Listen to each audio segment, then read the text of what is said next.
माता स्वरूपम् माता स्वरूपम् देवी स्वरूपम् देवी स्वरूपम् प्रकृति स्वरूपम् प्रकृति स्वरूपम् प्रणम्यम् प्रणम्यम् प्रणम्यम् प्रणम्यम्।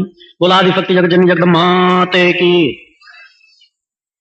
इस शक्ति चेतना जागरण शिविर पर आज गुरुवार के अति महत्वपूर्ण क्षणों पर उपस्थित यहाँ समस्त अपने आत्मीय शिष्यों भक्तों व उपस्थित धर्म प्रेमी भक्तों को अपने हृदय में धारण करता हुआ माता आदि शक्ति जगत जननी जगदम्बा के चरणों में बारंबार नमन करता हुआ उनका पूर्ण आशीर्वाद प्राप्त करता हुआ अपना पूर्ण आशीर्वाद आप लोगों को समर्पित करता हूं।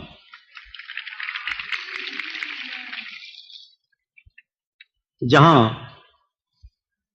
मैं आप लोगों को अवगत कराता हूं कि आप सौभाग्यशाली हैं जो इन क्षणों पर उपस्थित हैं, वहीं हर शिविर में शिविर की पूर्णता पर मैं अपने आप को सौभाग्यशाली समझता हूं कि मुझे कुछ समाज की सेवा करने का सौभाग्य प्राप्त हो जाता है। जगत जननी जगदम्बा की कृपा से, उनकी कृपा के फलस्वरूप मां इस नश्वर स्थूल शरीर का कुछ न कुछ उपयोग करने का सौभाग्य मुझे प्रदान कर देती हैं। आज गुरुवार के अति महत्वपूर्ण दिन मैं आप लोगों को गुरुवार के दिन के विषय में कुछ संक्षिप्त सा चिंतन दूंगा, उसके बाद कुछ और महत्वपूर्ण चिंतन दूंगा। अनेकों नए भक्त जुड़े हैं, जो शिष्य हैं, पूर्व से संगठन के सदस्य हैं, उन्हें गुरुवार के व्रत के महत्व के विषय में विस्तार से जानकारी है और वह गुरुवार का व्रत भी सतत रहते हैं। मैंने कहा हर काल में समाज कल्याण के लिए समाज की मानसिकता के आधार पर प्रकृति के विधान के नियमन के अनुसार कोई न कोई ऐसा क्रम निर्धारित किया जाता है ऋषियों मुनियों और योगियों के द्वारा कि अगर समाज उन नियमों का पालन करे तो समाज का कल्याण करने के लिए वह सूक्ष्म शक्तियां सतत लालायित रहती हैं, सतत प्रयासरत रहती हैं। और इस कलिकाल में जहां मैंने ओम जगदम्बिके दुर्गाई नमः का ज्ञान कराया है, यह मंत्र मेरा दिया हुआ नहीं, यह मंत्र उस प्रकट सत्ता का दिया हुआ है। योगी जब ध्यान की चरम सीमाओं में जाकर के प्रकृति को जागृत करने के लिए, प्रकृति और समाज को एकाकार करने के लिए, आत्मा और परमात्मा को एकाकार करने के लिए प्रकृति का मूल रहस्य जानना चाहता है और वह जब ध्यान की चरम सीमाओं में जाता है तो वह मंत्र प्रकृति से स्वतः ही गुंजरित होता है और वह मंत्र ही ओम जगदम्बिके दुर्गाई नमः जो प्रकृति सत्ता के द्वारा समाज कल्याण के लिए प्रदान किया गया है, उस मंत्र की क्या विशेषता है मुझसे जुड़े हुए शिष्य अच्छी प्रकार जानते हैं। मात्र कुछ ही समय में अनेकों भक्तों ने जो अनुभूतियां प्राप्त की, जिन जिन दिव्य दर्शनों को प्राप्त किया, जिन जिन समस्याओं से उस मंत्र के माध्यम से मुक्ति प्राप्त की, उसी प्रकार इस जीवन में मेरे द्वारा केवल मां शब्द के बल पर ही सभी कुछ कार्य किए जाते हैं। अतः आप लोगों के लिए उस एक मार्ग को पकड़ने की आवश्यकता है, जिस एक मार्ग में चल करके हम कम से कम समय में अपने आत्म जागरण की क्रिया को सीख सकते हैं, आत्म जागरण क्रिया कर सकते हैं। क्योंकि आज का भौतिकतावाद का समाज बहुत ही व्यस्त हो चुका है, इतनी व्यस्तता आ चुकी है कि उस व्यस्तता में 2 मिनट का समय निकालना भी कठिन है। इसलिए सरल से सरल विधि और सबसे अधिक महत्वपूर्ण विधि गुरुवार का व्रत है। उसी तरह ओम जगदम्बिके दुर्गाई नमः मंत्र है, जिसे आप चलते फिरते उठते बैठते सोते जागते शुद्धता किसी भी अवस्था में मानसिक जप कर सकते हैं। और सतत मानसिक जब आप करेंगे तो आप देखेंगे उस एक छोटे से मंत्र के माध्यम से आपके शरीर में एक कैसी ऊर्जा पैदा होती चली जाती है, आपके शरीर में कैसी दृढ़ता आती चली जाती है। जो लोग आपसे बात करने से कतराते थे वे आपके इर्द गिर्द नाचते नजर आएंगे। मेरे भक्त और शिष्य कहते हैं कि गुरुदेव जी हम ऐसे क्षेत्र में गए थे, अकेले थे और हमने देखा कि हम किसी क्षेत्र में चिंतन देना शुरू हमने कर दिया। अचानक चेतना हमारे अंदर से जागृत होती चली गई और हमने उन क्षेत्रों में अपने चिंतन दिया जिसकी हमने कल्पना भी नहीं किया था। आप केवल एक निष्ठ होकर के देखें, गुरु अपना प्रवाह आपके अंदर डालने के लिए तत्पर है। मैंने कहा है कि हो सकता है आने वाले समय में मुझे अपनी वाणी का विराम देना पड़े, क्योंकि मेरे शिष्यों के इस सत्य का ज्ञान होना चाहिए। कुछ पूर्व काल की स्थितियों के आधार पर इस जीवन में मैंने अपनी वाणी को विराम लगाने का चिंतन अपने सिद्ध ऋषियों के सामने दे रखा था। और आज से 8-9 वर्ष पूर्व एक डायनामाइट के विस्फोट में मेरे गले की एक नस कट चुकी थी। मां के चरणों में निवेदन और आग्रह का फल है कि मैं आज आप लोगों के सामने वाणी से उच्चारण करके बोलता हूं। मां उस वाणी को कभी भी छीन सकती हैं। इसीलिए मैं चाहता हूं कि ध्यान योग के माध्यम से मेरे शिष्य अपनी उस अवस्था को तैयार करते जाएं कि अगर मां मुझे केवल ध्यान योग के माध्यम से ही कार्य करने का मार्ग प्रशस्त करें, तो आप उस वाणी को जो मेरे अंतरंग योग के माध्यम से उच्चारित की जाए उसको आप सुन सकें, स्वप्न के माध्यम से, चिंतन के माध्यम से, ध्यान के माध्यम से। क्योंकि मेरा जीवन साधनात्मक कड़ियों से जुड़ा है, अतीत, वर्तमान और भविष्य भी। भविष्य में मुझे उन अखंड महाशक्ति यज्ञों को संपन्न करना है जिनमें स्वतः मुझे अग्नि के समक्ष बैठना पड़ता है, मगर मेरा चिंतन जन जन में उससे 1000 गुना ज्यादा कार्य करता रहेगा। आवश्यकता है आपको ध्यान और चिंतन कर। जो शिष्य पूर्व से हैं उनको भी मैं सतत इस तरफ इंगित बार बार केवल इसीलिए करता हूं कि अभी तुम लोगों को और अधिक पात्रता हासिल करना है। जो छोटी मोटी अनुभूति आप प्राप्त करते हो ये नगण्य है, आपको कुछ और आगे बढ़ना है। आपको 2-4 साल यदि आप इसी तरह अपने वातावरण को गति देते चले गए तो आपके अंदर ऐसी परिपक्वता आ जाएगी कि आप उन भगवे अवस्थाधारियों से जो 10 साल से साधु संत फकरों का जीवन जी रहे हैं उनसे अधिक पात्रता, साधनात्मक क्षमता आपके अंदर होगी। महाराज की अनेकों शिष्य कहते हैं कि गुरुदेव जी आप किसी साधु संतों के मंचों के बीच नहीं बैठते, अपने मंच के आसपास किसी साधु संतों का मंच क्यों नहीं लगवाते? कई साधु संत मंच लगाते हैं तो सभी साधु संतों को बुला करके मंचों में बिठाते हैं। मैंने कहा है कि मेरे हाथ माता आदि शक्ति जगजननी जगदम्बा के चरणों में जुड़ते हैं और वहां से प्राप्त हुई कृपा को दोनों हाथों से केवल लुटाता हूं। मैं नहीं चाहता कि उन फक्कर साधु संतों समाज के सामने मेरे हुए हाथ जुड़ना शुरू हो जाएं, जिनके पास आप लोगों के बराबर भी पात्रता नहीं है। समाज में साधु संत सन्यासी भी हैं जिनके अंदर पात्रता है, मगर गिने चुने हैं। आप गृहस्थों में वह अधिक पात्रता है। आप अधिक श्रद्धा से पूजन पाठ, चिंतन, ध्यान और भावना को लिए हुए हैं। उनके अंदर केवल यह रहता है कि हम सुबह से शाम तक क्या कार्य करें, किस प्रकार की क्रियाएं करें कि हमको सायंकाल कहां पर भोजन मिल जाएगा। 365 हमारे शिष्य हो गए हैं कि नहीं हो गए, कि हमारे साल के 365 दिन कट जाएंगे कि नहीं कट जाएंगे, इस चिंतन में वो समाज के बीच प्रवेश करते हैं। आते हुए आपका कल्याण नहीं कर सकते। आपको अपना कल्याण करने के लिए स्वतः आगे बढ़ना पड़ेगा। माता आदि शक्ति जगजननी जगदम्बा के चरणों की ओर अपनी निगाहें मोड़ना ही पड़ेगा। आपको किसी बड़े ज्ञान की आवश्यकता नहीं, सरल से सरल विधियों को अपना करके उस प्रकट सत्ता की आराधना करना सीखे। आपके अंदर एक तृप्ति आएगी, आपके अंदर एक चैतन्यता आएगी। सत्संगत में बहुत बड़े प्रवचनों की आवश्यकता नहीं होती, बहुत बड़े चिंतनों की आवश्यकता नहीं होती। सत्संगत, सत्य का संग, केवल यही 2 शब्द हैं। आप सत्य के नजदीक आ गए, आपके जितने भी क्षण गुजर रहे हैं उतने सत्य ने स्वीकार किया और उन क्षणों का फल आपको निर्धारित मिलेगा ही। यह सत्संगत का प्रभाव होता है। जिस तरह अगर प्रज्वलित अग्नि के समक्ष आप केवल उपस्थित हो जाएं तो अग्नि की हीट आपको प्राप्त होगी ही, मगर सत्संगत के लिए आप उपस्थित हुए हों। अगर आप ओट लगा लेंगे कि हमें आंच ना लगे, हम कोई पर्दा कोई चद्दर लगा लें, तो आपको आंच नहीं मिलेगी। सत्संगत के लिए श्रद्धा और भावना की केवल आवश्यकता होती है। अगर श्रद्धा और भावना के साथ, निष्ठा विश्वास के साथ आप सत्संगत के लिए उपस्थित हुए हैं तो आप कुछ भी क्रियाएं न करें, कोई भी साधनाएं न करें, केवल भावना, श्रद्धा और निष्ठा लेकर आप उपस्थित हो जाते हैं तो उसका फल आपको अवश्य मिलता है। वही निष्ठा भावना लेकर के आप देवी देवताओं के मंदिरों पर उपस्थित हुआ करें।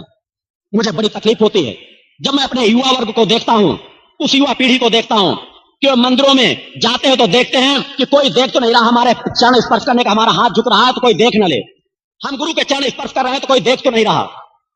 अरे जब हमारा समय उतना गुजर ही रहा है, हम मंदिर में जब चढ़ ही गए तो अगर 2 मिनट हम नमन कर लेंगे तो हमारा बिगड़ेगा क्या? उस 2 मिनट का हमको फल अवश्य मिलेगा। झुकने से ही फल प्राप्त होता है। नल जितने गहराई में जमीन पे गया होगा, पानी का फोर्स उतना ही अधिक होता है। मेरे पास और कुछ नहीं है, मेरे पास तो केवल मां का समर्पण है। केवल मां के चरणों पर मेरा पूर्ण समर्पण जो माता भगवती की कृपा से ही प्राप्त हुआ है, उस समर्पण को भी मैं अपना समर्पण नहीं मानता। केवल समर्पण का फल है कि कोई भी ऐसी साधना सिद्धियां नहीं है जो मेरी उंगलियों के इशारे पर नाचने के लिए तत्पर न हो। मुझे किसी साधना सिद्धि की अलग से करने की आवश्यकता नहीं। उसी तरह मैं आप लोगों को कहता हूं कि आपको चाहे जितने चमत्कारों की स्थितियां नजर आए, उन चमत्कारों से अलग करते हुए केवल एक रास्ता पकड़ो, प्रकट सत्ता को इष्ट बनाओ और गुरु के चिंतन में अपने आप को उस दिशा में बढ़ाते चले जाओ। केवल एक मंत्र का सहारा लो, जो मंत्र जो साधनाएं गुरु दे रहा हो, और जब इन क्रमों को आप लेकर के चलेंगे तो यही जीवन आपके अंदर तृप्ति दे देगा, यही जीवन आपके मोक्ष का मार्ग प्रशस्त करेगा, यही जीवन आपका कल्याण करेगा। बिना कर्म के भाग्य निर्मित नहीं होता। आज अगर मैं कह रहा हूं कि समस्त रिद्धियां सिद्धियां मेरी उंगलियों के इशारे पर नाचती हैं, तो केवल इस जन्म की तपस्या का फल नहीं है, मेरे साथ अनेकों अनेकों जन्मों की तपस्या का फल जुड़ा हुआ है। हम अपने भाग्य के निर्माता स्वतः हैं। हमारा कर्म पर अधिकार है, भाग्य पर नहीं। और जब हम कर्म करेंगे तो उसका भाग्य हमको प्रगट सत्ता निश्चित समर्पित करेगी ही। हमको भाग्य की तरफ देखना नहीं, केवल कर्म की तरफ देखना है, और वह कर्म आध्यात्मिकता से परिपूर्ण होना चाहिए। आपको त्याग में जीवन लेना चाहिए। आप केवल भौतिकतावाद में इतना ग्रसित न हो जाएं कि अपने आप में इतना सीमित न हो जाएं कि आप अपने संस्कारों को नष्ट करने लगे। आज अगर आप भौतिकतावाद का जीवन भी जी रहे हैं तो इसके साथ आपका पूर्व का कर्म और भाग्य जुड़ा हुआ है, और वर्तमान में अगर आप अपने आप को सत्कर्मों में लगाएंगे नहीं तो धीरे धीरे आपके संस्कार क्षीण होते चले जाएंगे, और फिर आपको उसी यातनाओं का जीवन जीना पड़ेगा जिस यातनाओं के दलदल में आज वर्तमान में आप फंसे हैं। कि आप कहते हैं गुरुदेव जी हमारे पास 2 घंटे का समय नहीं निकल पाता, हम क्या करें, आपके पास आना चाहते हैं मगर हमारे पास किराए की व्यवस्था नहीं थी। आज आपके पास किराए की व्यवस्था नहीं है, 2 घंटे का समय नहीं है। कल को हो सकता है अगर इसी तरह आप संस्कारों को नष्ट करते रहे तो आपको एक समय भोजन करने के लिए भी व्यवस्था न हो। मगर आज अगर आपके एक समय भोजन करने की व्यवस्था है, अगर आपने उसका उपयोग कर लिया तो कल आप ही नहीं, आप पूरे समाज को भी भोजन कराने की क्षमता और पात्रता हासिल कर सकते हैं। बोलो परमेश्वर सतगुरु महाराज की। आवश्यकता है उस दिशा में अपने आप को डालने की। किसान देखता है कि गेहूं की 3 गतियां होती हैं। एक गेहूं वह होता है जो सड़ा और घुना होता है, न लोगों के खाने के काम आता है, न बीज बोने के काम आता है। दूसरा गेहूं वह होता है जिसे पीस कर आटा बनाकर के लोग अपनी तृप्ति कर लेते हैं, वह केवल अपना ही उपयोग कर पाता है। और तीसरा गेहूं वह होता है जो किसान के द्वारा बीज के रूप में बोया जाता है, और एक से अनेकों में परिवर्तित होकर फिर अनेकों से अनेकों में परिवर्तित होता रहता है। वही क्रम आपको बनाना है, वही क्रम आपका गुरु कर रहा है। आज एक भक्त ने कहा कि गुरुदेव जी जो आप कार्य कर रहे हैं, क्या उससे परिवर्तन आ जाएगा, क्या उससे सतयुग आ जाएगा? इसी तरह तो बाबा जय गुरुदेव कहते हैं कि सतयुग 10 दिन में आ जाएगा, 15 दिन में आ जाएगा। मैंने कहा वो बाबा जय गुरुदेव हैं, मेरा छोटा सा नाम शक्ति पुत्र है, मैं एक मां का पुत्र हूं, रजकण हूं। मैं ये तो नहीं कहता कि 10 दिन में सतयुग आ जाएगा, मगर मैं इतना जानता हूं कि अगर मेरे अंदर सत्यता है, अगर मेरे अंदर त्याग की भावना है, अगर मैं अपने आप को रोम रोम को समाज में न्यौछावर करना चाहता हूं, तो मैं इतना जानता हूं कि मैं अपने आप को लाखों करोड़ों में बदल करके जाऊंगा, और वह लाखों करोड़ों में अपने आप को अवश्य बदलेंगे। मेरे शिष्य कभी भटक नहीं सकते, मेरी भक्ति मानव कल्याण संगठन कभी भटक नहीं सकता। उसमें उतार चढ़ाव आ सकते हैं, उनमें सुधार की निगाहें मेरी सतत रहती हैं, मगर आने वाले समय में एक ऐसा जन समुदाय खड़ा होगा जिसके अंदर पात्रता होगी, शक्ति होगी, सामर्थ्य होगी, क्षमता होगी। मैं बाबा जय गुरुदेव की तरह जीवन जीने की प्रेरणा नहीं देता कि वह बहुत सुंदर वस्त्र पहनते हैं और शिष्यों को कहते हैं टाट ठट्ठी लगाओ। सतयुग आ जाएगा और शिष्यों को कहते हैं ठट्ठी लगाओ। आपको ठट्ठी लगाने की आवश्यकता नहीं। मैं कहता हूं आप सुंदर से सुंदर वस्त्र पहने, आप परिश्रम करते हैं, कर्म करते हैं। अगर आप अपने सुंदर वस्त्र भी नहीं पहन सकते तो आप कर क्या सकते हैं? अगर आप अच्छा भोजन भी नहीं कर सकते, रोटी कपड़ा और मकान भी आप हासिल नहीं कर सकते, तो आप क्या कर पाएंगे? और वो भी प्रकृति के मार्ग में चल करके। आपके अंदर असमर्थता नहीं आ सकती। जिस तरह आपका गुरु सामर्थ्यवान है, उसी तरह सामर्थ्य आपके अंदर भरने की क्षमता रखता है। आपको केवल गुरुमार्ग में चलने की आवश्यकता महाराज और जब आप उस मार्ग पर चलेंगे तो आप नित्य अपने जीवन में नवीनता का अनुभव करेंगे। अभी मेरी समाज के बीच आध्यात्मिक यात्रा कोई बहुत लंबी नहीं है। आने वाले समय में समाज देखेगा कि परिवर्तन की दिशा किस गति को प्राप्त हो रही है। आपको सत्यता को ग्रहण करके एक एक दिन का आंकलन करना है। समय अपनी गति से भग रहा है। मैंने पूर्व में चिंतन दिया है कि माया महाठगनी नहीं है। मुझे तो तरस आता है उन भगोड़े साधु संतों में जो दिन रात यह चिंतन देते रहते हैं कि माया महाठगिन में जानी। लोगों को कहते हैं माया से दूर रहो, माया बहुत ठगनी है, और लोगों की सब माया अपने पास समेटने का चिंतन रखते हैं। खुद माया में लिप्त हैं और लोगों से कहते हैं माया से दूर रहो। मेरा कहना है माया ठगनी नहीं है, आपकी काया महाठगिन में जानी। मैं समझता हूं सबसे ठगनी आपकी काया है, जिससे आपको सतर्क रहने की आवश्यकता है। अगर आपको काया न ठग सकी तो दुनिया की कोई भी माया आपको ठग नहीं सकती। आपको काया ही तो ठगती है कि आप कभी शरीर में बैठा लिए बैठे हैं, कभी सोचते हैं हम सुंदर से सुंदर भोजन कर लें, कभी आराम कर लें, हम 2 घंटे पूजन करने का हमारे पास समय नहीं मिलता। ये काया आलस ही तो आपको भरती है। काम क्रोध आपके आते कहां, इस काया से ही तो आते हैं। इस काया को सतर्क रखना है अपने मन मस्तिष्क को लगा करके कि ये काया हमारी क्षमता को ठग न सके, बल्कि इस काया को हम ठग डालें। इस शरीर का उपयोग करके हम अधिक से अधिक सत्कर्म कर डालें। ये तो हमारी सगी है ही नहीं। एक समय हम बचपन अवस्था में थे, फिर हमारे अंदर युवा अवस्था ला करके हमें काम भोग संभोग की तरफ बढ़ा दिया, और धीरे धीरे फिर हमको वृद्धावस्था की तरफ ले जा करके एक जीर्ण शीर्ण अवस्था में डाल देगी। ये तो हमारी सगी है ही नहीं। हम जितना इसका उपयोग कर डालेंगे वही हमारा होगा। इसे लूट डालो इस काया को, ये तुम्हें न ठग पाए, इसे तुम ठग डालो। ये तुम्हारी न कभी सगी रही है और न कभी सगी होगी। माया से सतर्क रहने की जरूरत नहीं है। माया तो आपके संस्कारों के आधार पर, आपकी तपस्या के आधार पर आपके आसपास नाचेगी ही। अगर आपके अंदर बुद्धि है, सद्बुद्धि है, तो उस माया का उपयोग करो, उपभोग करो। मैं उसे दूर हटने की बात नहीं कहता। मैं नहीं कहता कि आप भगवे साधु संत सन्यासी बन जाओ, अपने घर और गृहस्थ के बीच रहो, अपने घर को ही मंदिर बना डालो, सुख शांति से परिपूर्ण कर डालो। आपको वह मार्ग पकड़ना है। यह मार्ग आपको प्राप्त होगा, अवश्य प्राप्त होगा, क्योंकि मेरे सामने किसी क्षेत्र में असंभव नाम का शब्द नहीं होता। सब कुछ संभव है। आपको उस दिशा में बढ़ने की आवश्यकता है। जब आत्मा अजर अमर अविनाशी है तो हम क्या नहीं संभव कर सकते। हो सकता है हमको 2-4 जीवन गुजारना पड़े, और वही रास्ता तय करके आपका गुरु इस स्थान तक बैठा है। अगर वो पहले ही सोच लेता कि यह असंभव है, मैं कभी सत्पुत्र बन ही नहीं सकता, मैं कभी मां की कृपा प्राप्त ही नहीं कर सकता, तो शायद मेरी यात्रा युगों युगों पहले ही विराम कर चुकी होती। उसी तरह आपको वह यात्रा तय करने की जरूरत है। एक न एक दिन वह सामर्थ्य आपके अंदर आएगी अवश्य। आप अपना एक जीवन गुजार करके तो देखें, निष्ठा, विश्वास और श्रद्धा के साथ, समर्पण के साथ। जिस तरह आप आरती के बाद कहते हैं अब सौंप दिया इस जीवन का सब भार तुम्हारे हाथों में, जो कहते हैं एक बार करके दिखा दो, सब भार उस प्रकट सत्ता के सौंप दो, और प्रकट सत्ता का आशीर्वाद लेकर के अपना कर्म करो।